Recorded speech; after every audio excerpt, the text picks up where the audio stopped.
the Chief Minister and probably associated guests with him as well. Tomorrow on the Mannin Line, Lawrence Skelly, the Enterprise Minister, is going to be live on the air. You're going to quiz Mr. Skelly. And on Monday, Graham Crageen, MHK, the Home Affairs Minister, will be with us. Ed, you were talking about Gymshark. What was that story?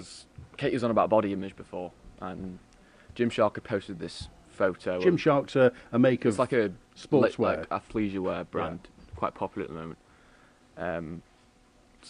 Katie was on about body image, so Gymshark had posted a photo of a woman that was, well, she was quite large, and they received a lot of backlash off people. It's not, it's unhealthy, blah blah blah. And I think the fact that the message they were trying to get across is they were trying to say, oh, it's okay to go into the gym if you're that size, because people, have to start somewhere, don't they? What I mean, does a larger woman bother you personally? No, not at all. So why would you think that some people? I don't know what the perception is, whether it's the advertising industry that forces a woman of a certain body shape on the world, or I just wonder what your view is on this. Well, I think it's men and women. Whenever you see an advert for a gym thing, the man's always stacked. He's always huge. And that kind of intimidates people who are maybe looking to start the gym and puts them off the gym, really. Well, I haven't got a six-pack anyway. Jasmine, what's your thought about that? I just think a lot of people like to get a reaction out of others. So they may, criticise someone's body just purely for, a reaction from other people. It's a difficult topic to talk about, isn't it?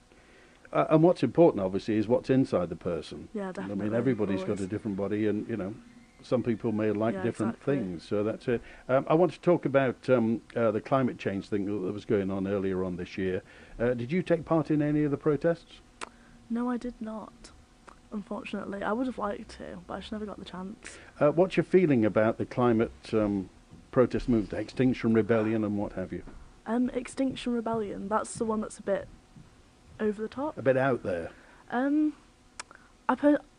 Action definitely needs to be taken. There's no doubt about it. But I feel like there are better ways to go about it. Rosie, what's your thought on Extinction Rebellion?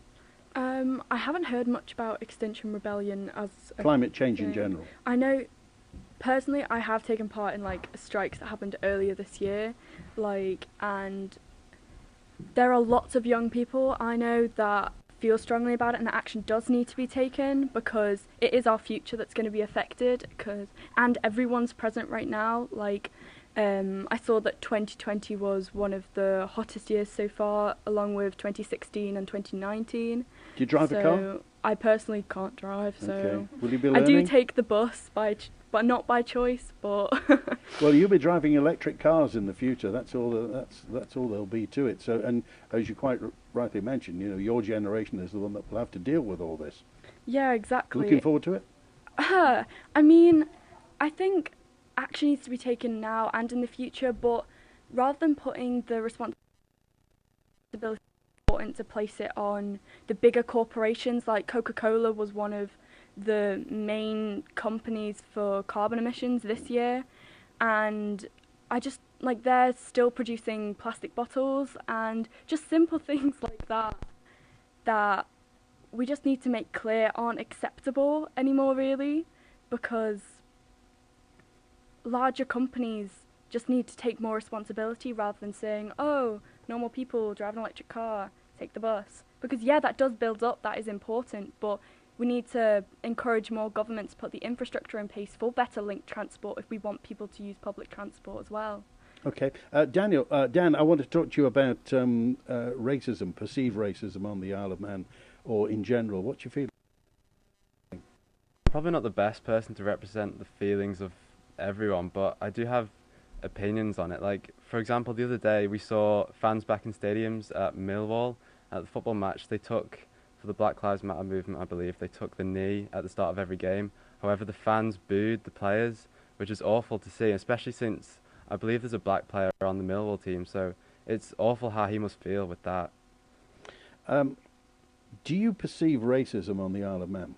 To be honest, I'm probably a bit naive to it because I haven't seen it myself. However, I do believe it happens and the action that's being taken is good. However, I don't know if we've seen much change. Okay. Ed, and talking about football players taking the knee, you support who? I'm a Liverpool fan. Liverpool fan. The fact that people are still taking the knee now after the George Floyd thing happened earlier on the knee. I think it's going to be a brave person who comes out to the Premier League and says, "Oh, this is going to stop." You know, I wouldn't want to be that person that has to make that call. Why do you think they'd have to be brave? Because I think they'd receive a lot of backlash from a mix of communities, and to say that, oh, we should stop doing it now is saying that the problem's sorted. But then again, when do we know the problem's going to be sorted? It might be 50 years. Do we keep taking the knee for 50 years? You know, the person that comes up with that solution is going to be a very brave person. Do you think there's racism on the Isle of Man? Yes. Personally, I've not had the greatest experience with it, but it's probably a bit foolish to say that it's not. So why would you think people would? Because some people deny that racism happens and say, some people say racism's always happened, it's always going to be with us. People will always distinguish between different races and different skin colours. Well, I think what is racist and the people's opinions of what is racist has changed from the 80s until we are now. So I think people are becoming more understanding of, oh, you can't say that. I mean, there was the FA chairman who called a group of players coloured, and he had to resign because of that. And I mean, maybe 10, 15 years ago that would have been accepted, but now. Okay. Have you got anybody in your family who's come back from university, or anybody who's... No, I don't have any older. Oh, it's Daniel. Was it your brother? I think it's self. Where's he come back from? So my sister just finished university and she came back from Sheffield. So it's for Christmas, obviously, and unfortunately we can't do the self-isolation in the house anymore, but fortunately her boyfriend, who also came back with her, they had a little cottage up in Derby, so they're staying there at the minute. In Derby? Yeah, that's right, yeah. Very nice. And when do they come out? In a couple of weeks' time? Yeah, it's about 2 weeks from now. That's going to be fantastic. I want to go back to Ruben now as well. Ruben, whereabouts are you heading to university? I'm not, no. What do you aim to do? I've got plans to go and work in the UK for a few years. Doing what particularly? It's going to be mapping where the fibre cables go in cities in the UK. Well, what led you to that? My uncle owns the business, and the subjects I'm taking at the moment, I'm doing computer science and geography, so it's sort of a natural lead into that industry. Okay, and specifically, you're mapping where fibre... Yeah, so people can get high-speed internet in cities in the UK. Sort of like what Manx Telecom are trying to do. Have you got fibre on the... Not to our home, no. Okay. No. How's your connection, by the way, with Manx Telecom? It's quite good. We live right next to the exchange box in St John's, so we get good speeds. Oh, well, that's good, is it? And Robin, have you got fibre at your house? Yeah. Is it working? It's fantastic. Is it? Nice and quick, is it? Yeah. Good. Telecoms on the Isle of Man, of course, is patchy here, there and everywhere. We've got lots and lots of cables coming out as well. You mentioned you use technology on a day-to-day basis as well. Do you use technology in your swimming? What's your timing done with? Yeah, it's all online with the times. It keeps track of it all. If everything goes okay with COVID, when will be your next competition? It's whenever you can go back across and be in a very confined space with an awful lot of people, because when you're in lanes and swimming across, you do warm up with so many people in a lane at a time. So you think competitive swimming will be at the back of the queue? No, I think it's very easily adapted to be, because it's an individual sport, really. What's your fastest time? You know what it is. It's my 50 front crawl time. So, are you going to university? I'm wanting to defer for a year. Okay. And will you continue your sports career? Not competitively, I don't think. Did you have a hero or a heroine in swimming or in sport in general? I was always fascinated by Michael Phelps. He's very exciting. Why did you get into swimming in the first place? I've always swam since I was 2. I've always swam, and it just was a natural thing, because I went from swimming lessons into a local club, and that took me into squad, and then you get sucked in after that. Okay. I want to talk to you just 2 things about the climate thing,